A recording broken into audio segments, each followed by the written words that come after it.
বন্ধুরা, এখানে বলো তো কয়টা কিরম কয়টা ইসের ঘিলো। হ্যাঁ, এখানে এতটুকু ঘিলো, কিন্তু 7টা খাসির মাথার ঘিলো। হ্যাঁ, চলো রান্না করি, তোমাদের দেখাই।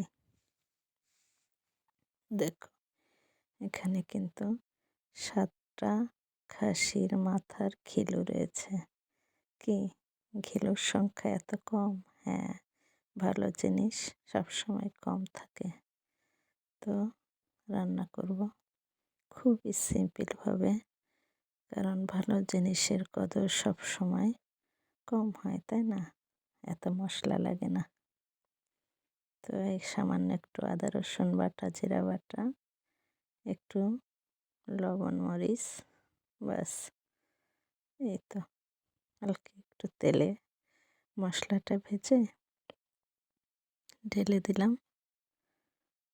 বেশি সময় লাগবে না, এই বড় জোর 10 থেকে 15 মিনিট, কারণ এটা সিদ্ধ করার ঝামেলা নেই। তো দুটো কাঁচামরিচও দিয়ে দিলাম। কে কে আমার মতো ঘিলু পছন্দ করো বলো তো? সামান্য একটু পানি দিয়ে একটু নাড়াচাড়া, ব্যাস। একটু গরম মশলা, হয়ে গেল আমার ঘিলু রান্না।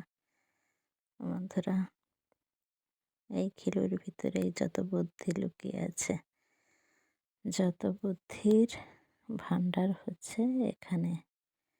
এই যে 7টা খাসির মাথার ঘিলু আমার রান্না শেষ।